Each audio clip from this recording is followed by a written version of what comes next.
Welcome back to Commissioner's Corner for April of 2022. Again, joined by Josh, Tamara, and Elizabeth, and I'm Scott. Thanks for joining us. We're going to talk now about renaming. So there's a number of locations within the state of Colorado and really nationwide that have been going through a process where they reconsider the names that may have been applied to these mountains or creeks or buildings or whatever it might be. And so, Josh, there was one recently that affected Summit County and that you were involved in. Absolutely. So this is a federal initiative, and here in Colorado we have the Colorado Geographic Renaming Board. And this session, the board identified more than 20 different geographic locations or points in Colorado with the term squaw in it. And we know that that has derogatory connotations as it relates to Native and Indigenous folks. And so the board really looked at these different areas. Some were creeks, some were peaks, etc. And Summit County has a squaw creek, or I should say had a squaw creek, that was located on the north part of the county, just east of Ute Pass Road off of the highway. Small little creek, a lot of folks didn't even know it existed, but there it was. And so Summit County, through previous work that the 2019 BOCC was a part of, recommended the renaming of the Gore Range to the Nuchu Range, which essentially translates to the Utes people's range. And so it was recommended that Summit County take on the name Nuchu Creek to replace this Squaw Creek. And there was overwhelming support from the board. Really was appreciative of the considerations for the indigenous Mountain Ute tribe. And just a really interesting process. I had an opportunity to attend that hearing via Zoom on a Sunday. And just the total outreach across the state in terms of the importance of these kinds of designations, what it means for communities, and what it means when we can honor our past, but also do it in a way that represents the contributions from the indigenous folks as well. So you'll see that at some point. We'll see it change on Google Maps and those kinds of things. Nuchu Creek here in Summit County. And important for us to be involved because the original suggested names for that creek were probably not very fitting in terms of the geographic locations that they might have been tied to weren't really in those areas because they're looking at it at a higher level, whether it's state or federal government coming up with some of those, and so to be able to put in a local consideration and for that to be well received is really important. Yeah, that's really important. One of the recommendations was Palmer's Knob, because at one point there's a location named after a Palmer, but we're not even entirely sure what the historical reference of that or the geographic reference. One recommendation was the Gore Creek. There's a lot of things in this area called Gore, and when we think about search and rescue operations, for example, when someone may call and say, hey, I'm stranded at Gore, whatever, it makes it a little more challenging. So you're absolutely right. There was consideration to make these names unique, but also, within the spirit of the geography. Great. Yeah. Perfect. All right. Let's see, Elizabeth. We're going to talk about another geographic calling card for Summit County, and that is Quandary Peak. Yes. Number 114er, at least historically, in terms of visitation. And so this is year 2 of what has been a pilot program around shuttles and parking. And so you want to talk a little bit about the success maybe for year 1 and then what we're looking at in year 2. Sure. Quandary Peak is a quandary. We know that. So it is certainly a complicated issue. We are so proud to have this in Summit County, but as it has been the number 1 height 14er, that means lots of crowds. We were really at a crisis point, I would say, last year with, the past few years, but it just all came to a head last year and the amount of people there. And so in August, we implemented a shuttle service that was free. Folks could park out on the airport road free skier lots in the town of Breckenridge and then ride a shuttle there. And that shuttle was free, the parking was free, etc. That was a good pilot. It did really well. I believe we had around 15,000 people from August, September that used that, which is wonderful. So now this year is going to be our first true pilot year to get a whole season in. We are going to charge for the shuttle, not to make money, because we're going to run that shuttle at a subsidy, meaning Summit County government is going to pay for all these visitors to be able to go visit Quandary, but there's really not enough parking there, and it's not fair to the neighbors that live up there, etc. And so we're looking, having the shuttle this year. It would pick up differently. It would pick up from the new parking structure in downtown Breckenridge, the parking garage. It would pick up from there, and then folks would ride the shuttle. We're still hammering out the details, exactly what that will be. Most likely it will have two rates: a subsidized rate for locals, and that's very, very subsidized, and then still a subsidized rate for visitors as well, but the local price would obviously be less expensive.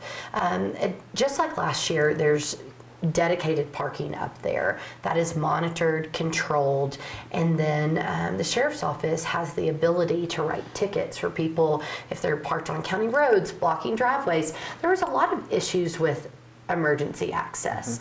With how busy this mountain is, there's a lot of search and rescue, and it was difficult for search and rescue to actually get to where they needed to, because it was mayhem. Cars were everywhere, people were everywhere, but it was mostly cars parked haphazardly, and so we've cleaned that up. That will be in place this year as well.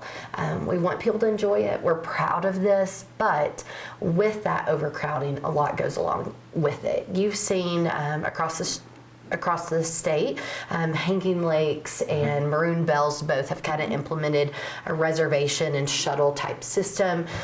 So that is essentially where we're moving to in Quandary. We're also trying to understand, we want to keep the equity piece and try to make this accessible. But at the same time, it's just simply overcrowded and too many folks there. So we're going to try this out. We have some great partners in place. Summit Express, we're real grateful for them. Interstate Parking, which manages the paid parking aspect and the reservation system. Town of Breckenridge, the Forest Service, and both OSAC, which is our Open Space Advisory Committee, and BOCC, which is the Breckenridge. But I think as commissioners, we're saying this is important to us, and we're going to put money behind it to make sure that people can enjoy this in a safe way. Yep. And it's a little bit of an unknown because, again, we're going from a free system to a system where there's a charge. And so it's going to be interesting to see just how the uptake is on the shuttle and how many folks are parking there. But again, a really good full season second year pilot coming forward. So. Great. Any comments tomorrow, or Josh? No, I mean, I think what we've really focused on at the BOCC is making sure that our locals have as much access to these things as our non-locals do. And that's why, as we move forward, we're working on creating a two-tiered charging system, because we do want to make sure that for the folks that live here, we live here because of things like Quandary. And so we need to be able to make sure we can access it along with all of our visitors. Yep. Yeah. And I think this is a great example of how we're taking a community issue and really addressing it through some of the tenets that we have identified. Yeah. So equity, smart government, efficiency, really thinking about it holistically and how we can support this program and try to make some improvements. And sustainability. Yeah. I mean, I think we Sustainability, can't that's argue that important. having vans go out there filled with people versus all those individual cars Yeah. is certainly better for our environment and things that are goals of ours. There is no charge to climb Quandary. That part is still free. The charge comes in whether you're parking at the trailhead or, the charge comes if you're parking at the trailhead or if you are taking this shuttle. Yes. And so that's where the charges come in, and there is an amount for that. We are trying to be fair. We hope these prices are fair. Again, important to note, we are still subsidizing this at a pretty strong amount. Yep. And also, to the point about locals, McCullough Gulch is also there, and there are also some parking changes that will come forward to allow for some shorter term parking. After, I think, 3 o'clock, parking will be free. Again, some of these details are yet to be completely finalized, but that will give folks the opportunity to go after work, park, and hike McCullough Gulch as well. We don't advise that anybody go and try to hike Quandary after the parking becomes free. No. That is just a recipe for disaster. So that's really intended for McCullough Gulch. All right, last thing that we wanted to talk about, we did some catch up. Over COVID, we normally do some seniority luncheons, recognition events for our employees that have been here for a number of years, and we had to do some catch up because COVID preempted our ability to do those luncheons. So Tamara, you want to talk a little bit about Yeah, that? I'd love to. You know, there are really about 525 people that work extremely hard every day to make sure that this community is what it is, that it's a great place to raise your kids and live and all that good stuff. And so we like to take a minute to celebrate all of those folks for their incredible contributions for our community. So over the past few weeks, we've actually recognized more than a millennia and a half of years of service to this community, and we are truly grateful for all of those folks. You know, we have employees that have been here for 30 years that met their significant other working for Summit County government, and many folks who have been with us for 5 years and have really helped steer the ship through very difficult times with COVID. So, you know, we're continuously grateful for the folks that serve our community and work for Summit County government, and we are always looking for new folks to join our team. So if you are interested in being part of our family, take a look at our website and the jobs that we have available. Great. Josh or Elizabeth, anything else you'd like to add? No, it was great. I mean, to see people that have worked here. I enjoyed some of the stories from those folks that have worked there over 3 decades, and where maybe the departments used to be, you know, before County Commons was built, before this, before that. It was funny to hear the stories and just how different it was. And they have certainly seen all the changes in Summit County, which has been neat. Yep. And even some of our folks that don't like to talk, we force them to talk, say a little bit of a story or something funny that they've experienced. And so I think it's a great event, great opportunity for you guys to spend some time with folks and for folks to get recognized for, again, their dedication and years of service. So thanks for doing that. All right, I think that's it. We're going to be back again in May for more county government talk. And in the interim, stay tuned to SCTV 10 for all of your government information.